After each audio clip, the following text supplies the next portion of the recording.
আমার 50% সিদ্ধ হয়ে গিয়েছে।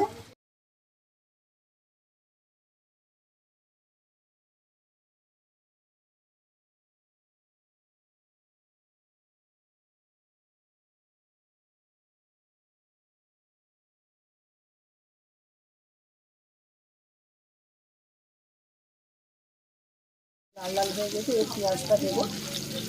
পেঁয়াজ দিচ্ছি।